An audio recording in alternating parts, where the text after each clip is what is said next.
Well, I asked for some questions and I got them. Now it's time to answer. Okay, German Big. Why would someone use a low belly chassis like a G-Speed or else versus a normal SCX-10 or TRX4 chassis? Usually, the aftermarket chassis give you a lower center of gravity. They're usually made out of a lightweight aluminum, carbon, or a G10 material. So taking all the weight off the chassis, you know, that just does nothing but awesomeness. I mean, it helps you out. I mean, look at SV1 right here. That was the basis of SV2, and look at how good that thing does. So they both have carbon chassis. Austin Hamilton. When are we going to see a proper LCG belly dragger build? Something like a Corrupt Carbon Works or G-Speed. Well, here's the deal. I'm in the G-Speed group, and I'm looking at some of those builds, and they are truly amazing. The capabilities are awesome. But if you notice, just about every vehicle I've got has got a full body. I'm not a big fan of having the chassis hanging out the back, you know, just a bare chassis back there, or seeing stuff like, you know, one of these bodies right here cut all the way up to here and then chopped off here. I prefer the long body or the full size body. I guess you could say uncut body or something like that. That's kind of my thing on that. But the builds that I see are truly amazing. They're basically a comp shafty with part of a body.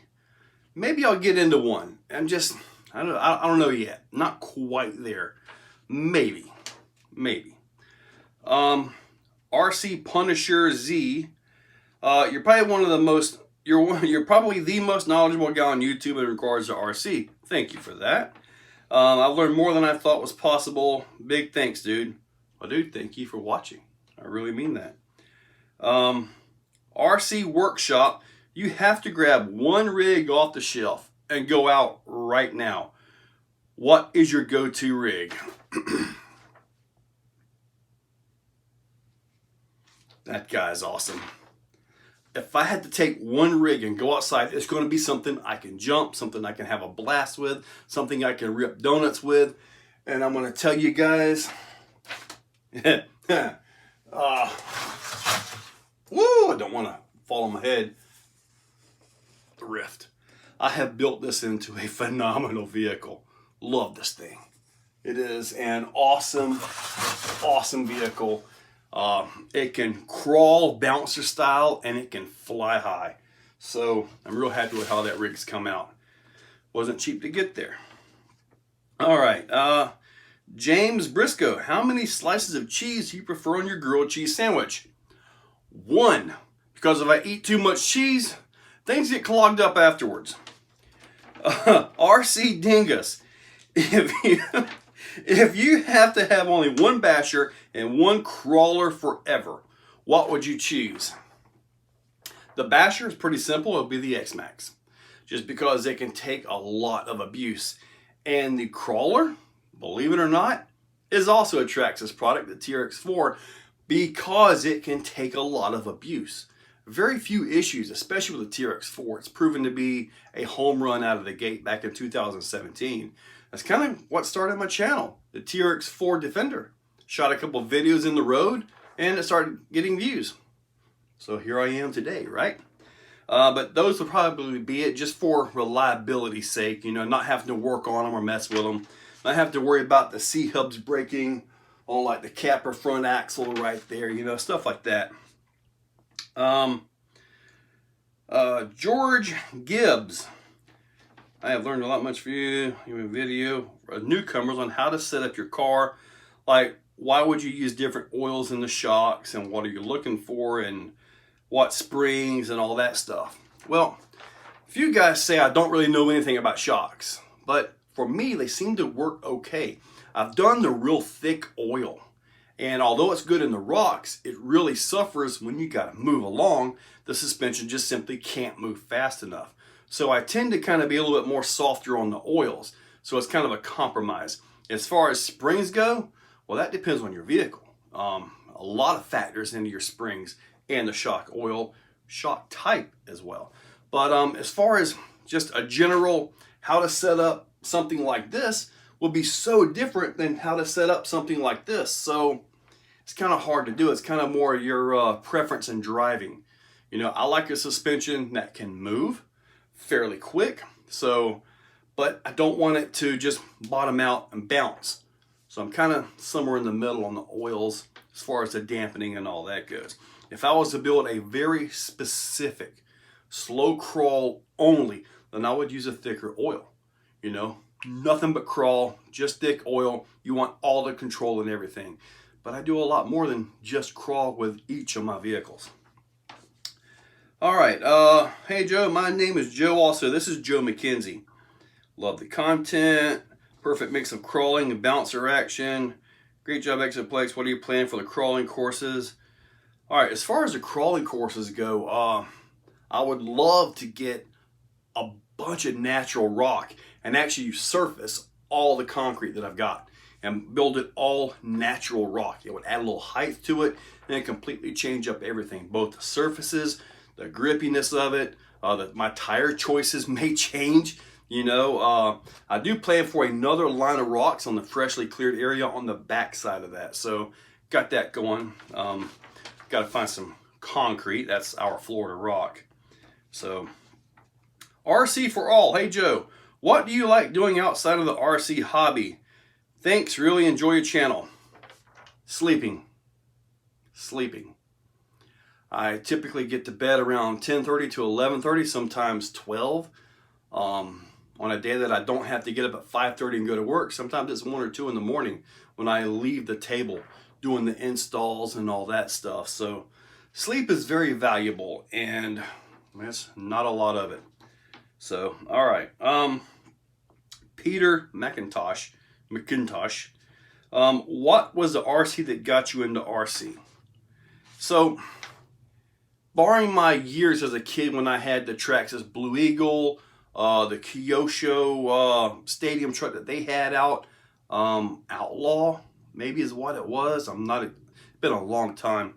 But that was my first truck that actually had foams in the tires. I'm like, what are these weird looking pins and what are these foams for? They're horrible. Oh my God, they work so good. Changed everything.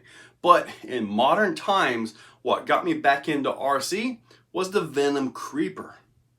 That's what got me back into RC. And it took me a while before I even got anything fast. When I got something fast, it was a Team Associated SE10 4x4. So now I've got all kinds of stuff. Don't have either of those two trucks either. They are gone. Shade Tree RC. Hey Joe, just ordered me a bomber yesterday. What's the 3 best upgrades and in what order? Number 1, U-joint front axles. Most of your bombers, especially like mine did, it came with dog bones. Get rid of them things. They are nothing but problem.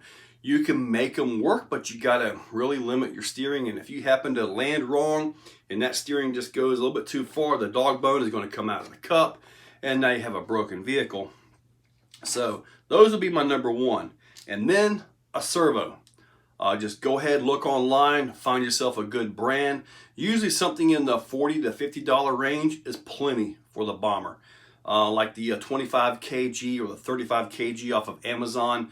Those are good. If you really want to throw out some money, you know, you got the Raw 500, which has got an insanely strong driveline in it. That's awesome. But now you're talking 3 or 4 times the price of a 25 or 35 kg. So servo is a must-have. And then once you get that done, then you got a power. For the bomber, I recommend something around a Castle. Castle Mamba X or possibly a Monster X. I'd probably go with a Mamba X on that. I think that's what I've got in mind actually. But a Mamba X and somewhere around 2850 to 3800 kV motor. That will turn that thing and get you some decent speed. I believe I've got a 3800 in mine. With a stock pinion, I get just over 20 miles per hour with it. That's perfect. That's all you're going to need. So, and that's on 3S too. Okay, so would you ever consider a Banggood vehicle such as an RGT on the channel? I get contacted weekly by companies like Banggood and others. They have these, I wouldn't call them pop-up websites. I wouldn't call them fly-by-night because some of these actually have been around. They offer me, review this vehicle. I'll give it to you for free. let me tell you guys, nothing is free. Nothing is free. Not in this world, not in any world. It all comes with a catch. And that catch is they want to see a shining, bright, perfect review of whatever it is they're sending you. If you put out that it's garbage, well, you know what? Now you're burning bridges. I'm not into burning bridges, but what I do, I go to their website, and if it's a decent looking established website, at least the best that I can tell, I'll typically look for the most expensive thing on there and say, this is what my viewers want to see. So far, I've had 0% luck on getting that. I want that H1 Hummer. I want that one with all the bells and whistles. And also, I believe it's Integy. They make a truck that's got full metal, but it's got the carbon chassis on it. Actually, the same carbon chassis I use on SV2 and SV1, believe it or not, but it has an underside, has like a sub chassis to it, and it's all metal driveline. Integy, probably pot metal, but it looks good. I've been trying to get that as well. That's $380 as a roller. Nah, not happening. I haven't been able to get one either. If I had, you'd have seen it on the channel already. So that doesn't really work out very well. Oh yeah, German Big. New eSheen FMS Willys 112 or Jimmy 112. Nice scaler with good electronics lights. I guess I gotta look them up. I don't know what that is. Another one from German Big. Wouldn't a 65-35 or 70-30 weight distribution be better for climbing? It would just be worse on downhill or side hill. The answer is yes. This is why most of my vehicles are in the 55-35, is that about right? 55-45 or 60-40. My numbers are all getting messed up here. You know, I try to have more of a balanced vehicle.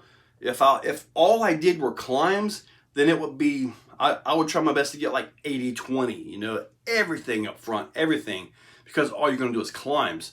Well, here we have the side hills, we have the drops and the descents and all that stuff. And I did a video of the TRX4 where I put like a 2-pound front axle on this thing. Otherwise a stock truck. It could climb, but it couldn't come down anything. Even though the weight was at the axle, it just kept flipping over and over again. So my ideal that I have found is like this one right here, the SV2, and it's at 60-40. Climbs good. The drops and descents are pretty good with it. I think the descents with SV1 are a little bit better.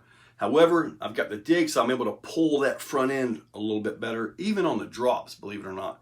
So for me, about 60-40, 55-45, somewhere in that range, tends to work out good for me.